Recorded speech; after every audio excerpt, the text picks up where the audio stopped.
Halo Halo teman-teman teman-teman, semuanya.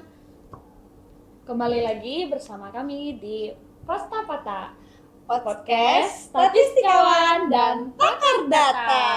Oke, di episode kali ini kita pastinya bahas hal yang menarik dong. Lagi-lagi pasti menarik lah. Nah, kali ini kita akan membahas tentang dunia statistika. Dan ini juga untuk khususnya para kita dan kalian semua para mahasiswa. Kita akan bahas pengalaman mulai dari magang sampai skripsi. Nah, sering kali nih kita dengar statistika itu balik-balik lagi ke angka, rumus, bahkan data-data yang sangat-sangat kompleks. Pusing dong pastinya, ya kan Kak? Iya. Nah, Nah, terus gimana sih relate-nya itu dengan dunia lapangan? Apakah sama nih cara kita belajar di kelas atau bahkan sebeda itu? iya. Nah, semua pertanyaan yang ada di kepala kita dan kepala kalian semua mungkin ya akan terjawab hari ini. Dan kita akan kedatangan narasumber kita hari ini yaitu Kak Nina. Hai Kak Nina. Kak Nina ini adalah mahasiswa akhir ya teman-teman yang sedang mau menyelesaikan sidang skripsinya teman-teman. Iya, Oke, langsung aja. langsung aja Kak. Kakak kan udah menyelesaikan magang nih Kak. Waktu magang itu Kakak di mana Kak? Kemarin kakak magang di PT Perkebunan Nusantara 4, Regional 4 di kantor pusatnya itu ada di Pala 10, Kota Jambi. Oh iya. Pas kakak terjun nih ke dunia magang, apa sih yang paling beda antara kehidupan di perkuliahan dan di magang gitu Kak? Kalau di perkuliahan itu tuh kan kita dikasih materi, dikasih teori, kita belajar secara struktur ya. Terus pas magang kita langsung turun ke lapangan dan itu tuh benar-benar kerasa banget bedanya. Kayak kakak sendiri ngerasain gimana cara orang-orang buat bekerja, terus pokoknya tuh beda banget deh. Awalnya tuh shock sih, kayak takut banget magang ini tuh nggak bakal lancar gitu, karena kan beda ya kalau dari kita berkuliah kita diajarin, sedangkan sekarang kita ya mandiri gitu buat bekerja di sana gitu. Banyak nih Kak yang masih penasaran termasuk kita hostnya. Iya. Itu selama magang orang Kakak benar-benar dikasih kepercayaan kayak megang datanya langsung atau bahkan masih bagian-bagian administratifnya Kak? Kalau kemarin kakak itu magang diletakkan di divisi keuangan dan kebetulan memang dikasih kepercayaan buat megang data perusahaan. Nah, karena di bidang keuangan itu tuh lebih ke pemasukan perusahaan sehari-hari, pengeluaran sehari-hari, itu datanya dikasih, dan juga dikasih kepercayaan buat nulis pemasukan sehari-harinya berapa, misal gitu kan, pengeluarannya berapa. Jadi emang datanya ada di kakak gitu. Itu kan datanya sudah pasti banyak kan Kak dalam satu perusahaan. Kira-kira tuh software apa sih yang ngebantu Kakak pas mengatur data ini gitu Kak? Softwarenya tuh yang basic aja sih. Kita menggunakan Microsoft Excel di sana. Nah, itu kan Kak kita mesti adaptasi dulu lagi dengan lingkungan kantor. Iya. Gimana sih cara Kakak beradaptasi dengan senior dan juga para karyawan yang magang di sana? Ya, awalnya bingung ya gimana caranya gitu. Takut nanti kalau misalnya kita ngedeket kita dikira so asik ya kan. Iya, Jadi tuh bingung sih awalnya. Jadi kita mencoba buat jalanin aja sih. Kayak etika kita di sana diperbaiki. Misalkan kita harus santun kan di sana karena kita bekerja di sana jatuhnya gitu kan. Intinya tuh etika aja sih. Kalau misalnya etika kita baik di sana, pasti orang-orang sana tuh bakalan humble sih ke kita. Menurut Kakak cukup seru nggak sih Kak pas magang kemarin itu, atau ada ketakutan tertentu pas Kakak ngejalanin magang itu Kak? Oke. Awalnya tuh pesimis ya. Mungkin teman-teman sekalian juga sebelum magang itu mungkin malam harinya sebelum magang kalian pasti bakal overthinking, gimana aku besok magang, kira-kira aku bakal salah atau gimana gitu. Kakak juga mikirnya kayak gitu. Tapi ketika mulai magang itu sama sekali nggak ada, kita tuh cuman kesugesti sama pikiran kita sendiri aja. Ketika turun di lapangan ternyata orang-orang di sana tuh benar-benar baik banget, benar-benar ngajarin kita banget, asal ya tadi etika kita dijaga di sana, kita santun, kita rapi, kita baik sama orang sana, dan orang sana juga pasti bakalan baik juga ke kita. Intinya jangan overthink ya guys. Dunia magang ternyata nggak semenyeramkan itu kan Kak. Berarti dunia magang itu pastinya baik gitu. Bagi Kakak kasih tahu ke teman-teman kayak jangan setakut itu sama dunia magang gimana? Ini aja sih guys, jangan pesimis, jangan apa ya, jangan sugesti sama pikiran kalian yang mikirnya pasti magang itu bakalan susah deh gitu. Kayak udah kita jalanin aja gitu, kayak kita sama orang-orang sana juga berperilaku baik ya, orang pasti berperilaku baik juga ke kita gitu. Nah, ngomongin soal data nih Kak, ada nggak Kakak pengalaman kayak kesulitan akses data dari perusahaan itu ke laporan magangnya Kakak? Kalau dari data, kebetulan dari perusahaan shiftnya sangat amat terbuka ya buat anak magang, karena kita di sana juga bilangnya kalau misalnya kita butuh data nih buat laporan, kita tinggal bilang, Pak boleh Kak kami minta data ini, kebetulan kami anak magang di sini, dan mereka juga pasti ngasih sih. Tapi kalau kita udah dikasih data nih, data perusahaan, karena kita anak magang, ya kita dijaga juga. Jangan pula nanti data itu kita seberluaskan ya guys ya, jangan khusus buat kita aja. Berarti kalau untuk perizinan tentang data perusahaan itu tuh pasti diizinkan gitu Iya. ya? Kak? Asal kita terjamin. betul. Nah, selama kesulitan kakak magang nih, kira-kira pas kakak magang tuh gimana cara ngaturnya pas kakak ngerjain kerjaan kantor dan kakak ngerjain laporan magang kakak gitu? Pas magang. Itu lumayan ya, karena apa ya, kalau dari aku sendiri itu ngelakuin pekerjaan yang wajib dulu. Jadi pekerjaan kantor dulu, apa yang dikasih sama mentor kita, apa yang dikasih sama pembimbing kita di sana, ya udah kerjain dulu. Nanti kalau misalkan emang ada waktu renggang, waktu senggang, kita nggak ngapa-ngapain lagi, nanti baru kita cici-cici laporan magang. Yang penting kewajiban dulu, kerjaan di sana.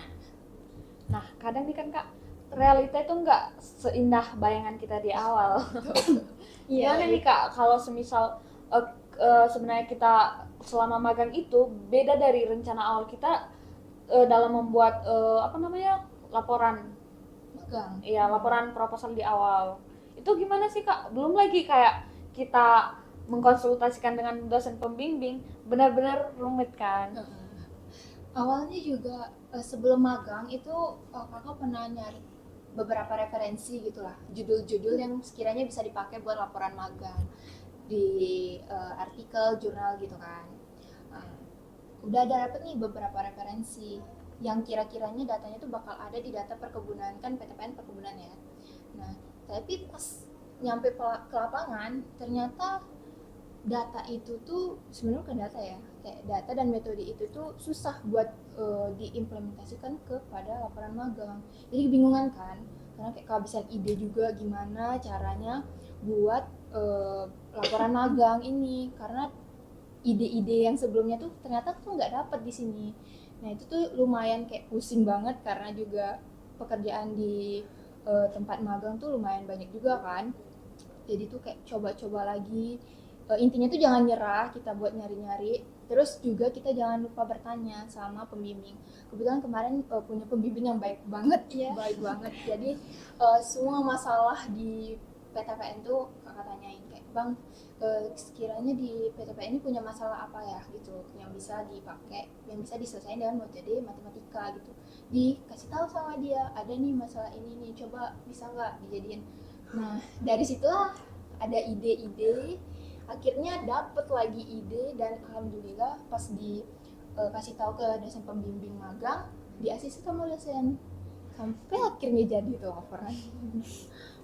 Intinya tuh jangan nyerah guys, jangan nyerah. Kakak kan sekarang udah mau nyelesain tahap skripsi tuh Kak. Pas kakak memikirkan ide judul skripsi kakak tuh murni kakak mikirkan emang udah dari dulu nih pas awal masuk kuliah misalnya kepikiran mau bikin judul apa gitu, atau emang murni setelah pas kakak terjun ke dunia magang kakak baru kepikiran nih kayaknya judul kakak ini deh gitu? Skripsi ya? Iya. Kalau skripsi itu baru kepikiran setelah selesai laporan magang. Awalnya tuh ya masih kayak gimana lah, mahasiswa baru masih jauh kan gitu kan, Nggak kepikiran. Nah, jadi setelah laporan magang itu selesai, kebetulan judul laporan magang itu juga tentang klaster dan skripsi juga tentang klaster kan. Jadi dari referensi laporan magang itu buat nyari-nyari masalah baru lagi, tapi dengan apa ya, metodenya yang sama-sama klaster gitu. Baru kepikiran setelah laporan magang sih, karena juga kalau misalkan mikir aja jauh-jauh. Misalnya kita punya ide nih, taunya datanya nggak ada. Jadi gimana kan? Jadi Berarti magang tuh benar-benar berdampak kali. sangat amat Sangat berdampak. Kira-kira menurut kakak apa sih kesulitan setelah pas kakak magang dan juga pas setelah magang mau terjun ke skripsi itu tuh apa sih kendala-kendala yang perlu diantisipasi yang kakak terjadi kemarin itu? Kalau dari diri sendiri itu lebih ke males beneran ya. Karena sudah ngelatih laporan magang kan itu kita harus bimbingan ya, maksudnya udah masuk ke mahasiswa akhir. Kalau misalkan kalian lihat di TikTok mahasiswa akhir itu stres itu benar kan. Aduh, jadi takut nih Kak. Spoiler juga lagi. Jadi abis laporan magang tuh kayak udah capek bimbingan, udah seminar magang, terus kita juga belum ada kepikiran buat skripsi, karena kan kalau skripsi itu kan tingkatannya lebih tinggi ya daripada seminar magang. Kita nggak bisa juga pakai metode yang rendah-rendah gitu, jadi harus mikir judul kira-kira nih gimana. Terus juga kalau misalnya udah punya judul, kira-kira nih judul bakal di ACC nggak ya sama dosen gitu. Nah kan ada kemungkinan kita ketolak juga kan judul itu. Jadi itu sih pikiran-pikiran overthinking yang seperti itu, datu sama kemalasan dari diri itu itu yang jadi tantangan. Selain kemalasan nih, pas kakak magang itu ada nggak sih kendala-kendalanya kemarin atau semuanya berjalan dengan lancar? Pas magang Iya. kalau pas magang sih alhamdulillah lancar-lancar aja. Terus dari laporan magang juga dari dosen pembimbing juga juga lancar aja sih bimbingannya. Cuman ada beberapa lah dari proses analisisnya yang ya biasalah gitu, dari softwarenya mungkin bermasalah apa gimana. Cuma itu aja sih. Oke, sebelum lanjut ke pengen nanya-nanya soal skripsi nih.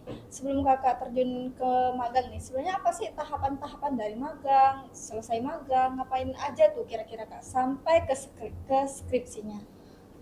Kalau kita tuh pertama kan magang. Sudah magang itu kita dituntut buat nyari masalah dari perusahaan buat dijadiin laporan magang kan. Nah kita cari dulu masalah dan masalah itu tuh jangan kalian buat, tapi kalian cari gitu. Nah kita nggak bisa nih nanti misalkan kalian punya ide terus ternyata masalah tuh nggak ada, jadi kita buat aja masalah. Itu nggak boleh. Jadi kita harus memang cari masalah dari perusahaan itu. Misalkan tempat kita magang ada masalah ini, kira-kira bisa nggak diselesaikan pakai metode ini gitu, pakai matematikanya kita. Setelah itu jadi laporan magang. Setelah laporan magang barulah berpikir lagi buat nyari judul skripsi. Kalau misalkan kalian mau lanjutan dari laporan magang juga sebenarnya bisa judul skripsi itu ya. Kayak contoh kalau dari kakak kan judul dari laporan magang tuh cluster, cuman lingkupnya tuh di bagian PTPN aja. Jadi pengelompokan kebun menggunakan K-means gitu. Nah pas di skripsi mau coba buat lanjut aja pakai cluster. Nah jadi kakak ngelompokin negara tujuan ekspor kopi masih dalam bidang perkebunan, tapi dengan menggunakan metode spektral yang metodenya lebih tinggi lah daripada metode laporan magang. Berarti tingkatan metode laporan magang dan skripsi itu harus satu tingkat gitu misalnya gitu ya? Iya, harus lebih tinggi lah gitu. Kalau dari pengalaman kakak nih yang sudah selesai dari laporan magang, bahkan sekarang udah laporan skripsi kan kak, sebenarnya itu yang lebih duluan itu mencari metode dulu, baru mencari data dulu, baru menentukan metode, atau kita perlu menentukan metode dulu, baru kita bisa nyari data gitu kak?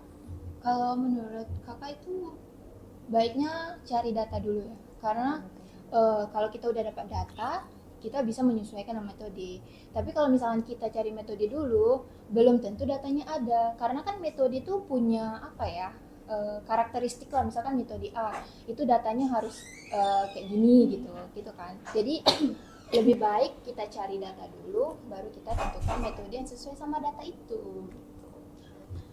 Nah, dilihat dari laporan magang sama skripsinya kakak itu kan benar-benar full statistika nih kak. Jadi ini peminatannya kakak di semester lalunya itu beneran statistika semua apa gimana nih kak?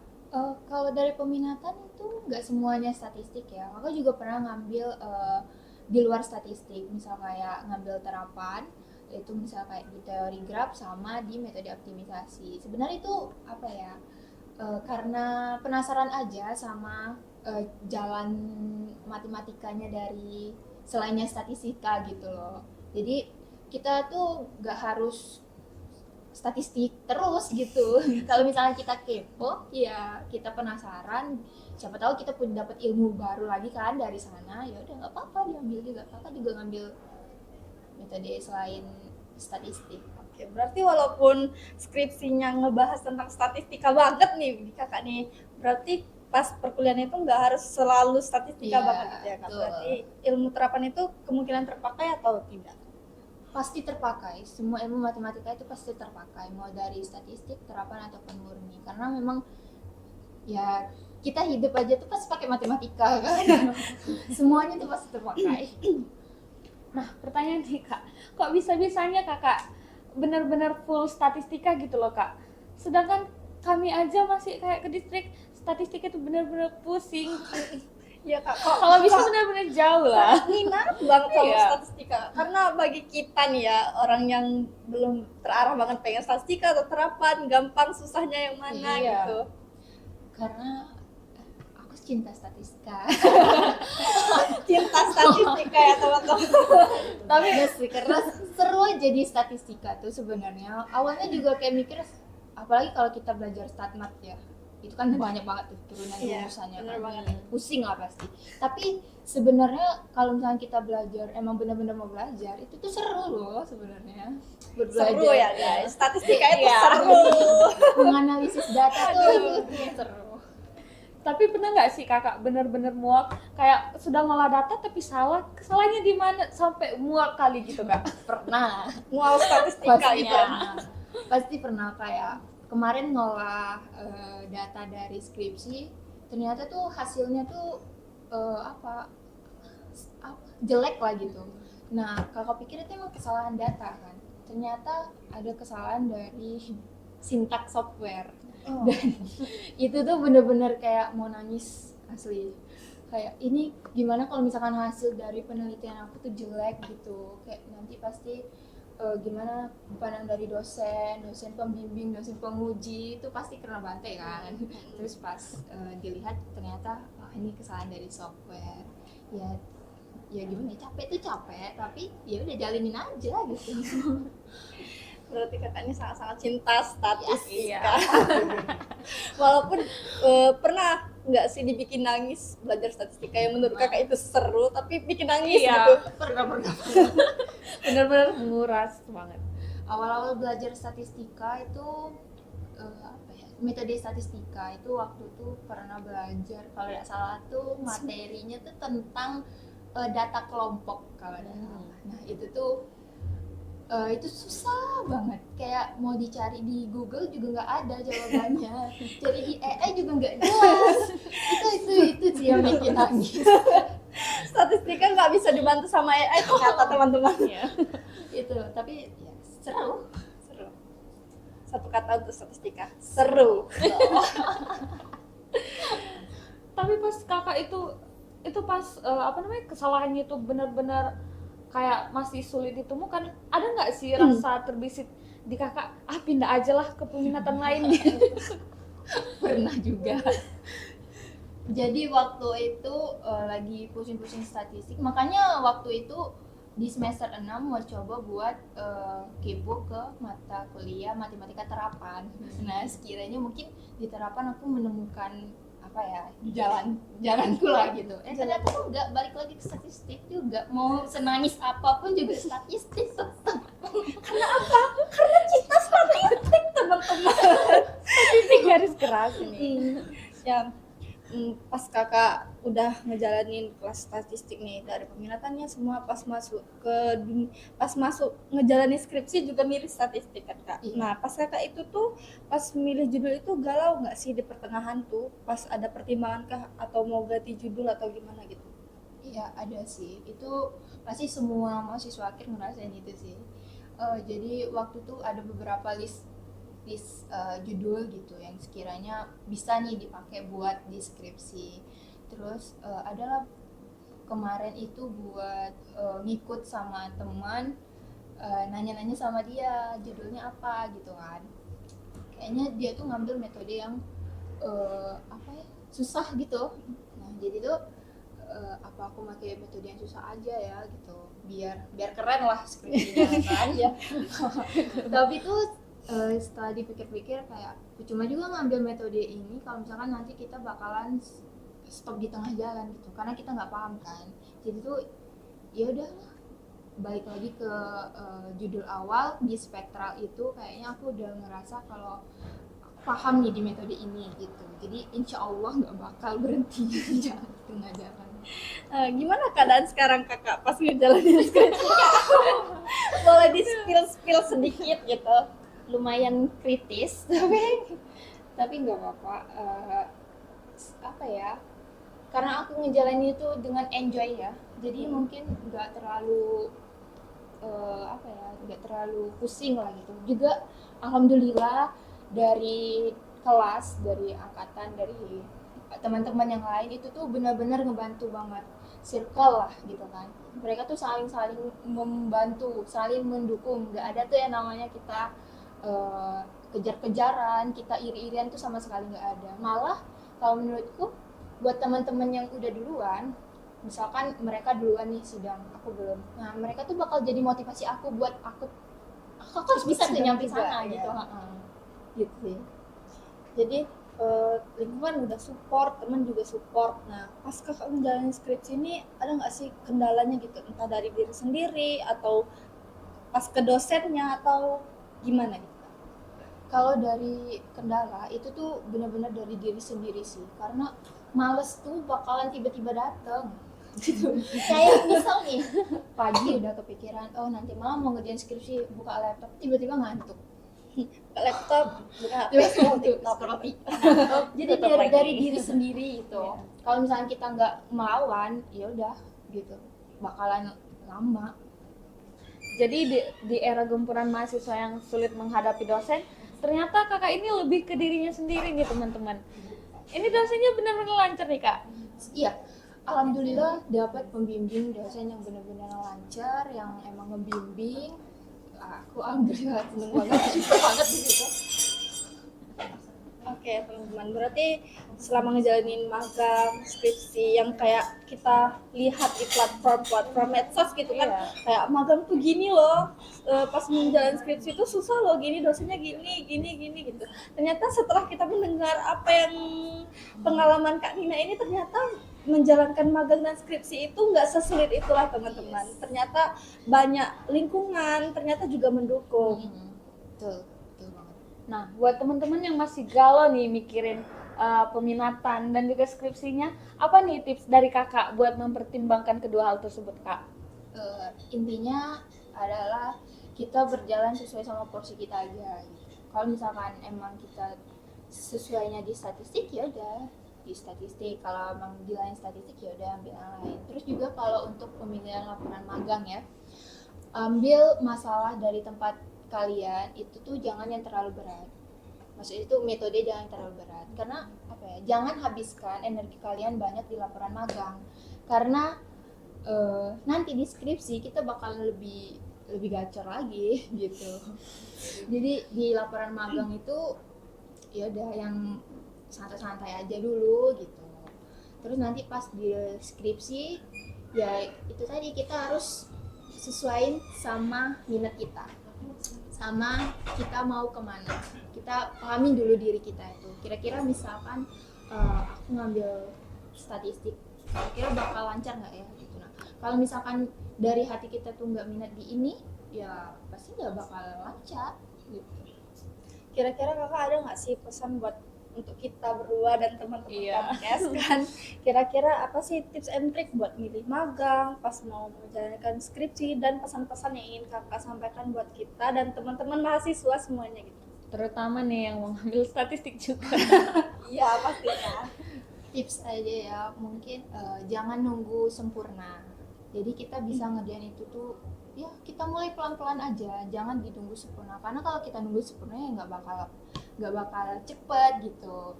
Jadi kita jalan pelan-pelan, dari kita berjalan pelan-pelan itulah kita belajar dan pastinya bakalan berkembang kita gitu aja.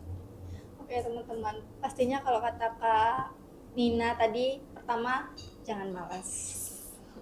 Nah, dan itu juga jangan terlalu menuntut untuk sempurna. Iya. Kita harus berjalan pelan-pelan saja. Nah, pertanyaan-pertanyaan kita sudah terjawab, kayak ternyata magang nggak semenyeramkan itu, skripsi nggak semenyeramkan itu juga, dan kita harus juga lebih semangat kan teman-teman. Terus intinya tuh cintai statistika. Betul, statistika.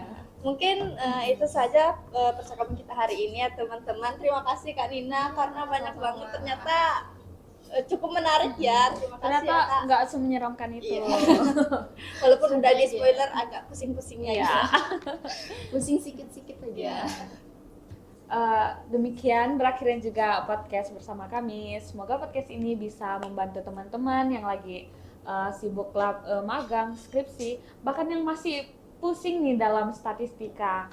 Akhir kata, saya Natasha. Saya Rizka, jangan lupa like, comment, and subscribe dan share ke teman-teman kalian. Bye bye.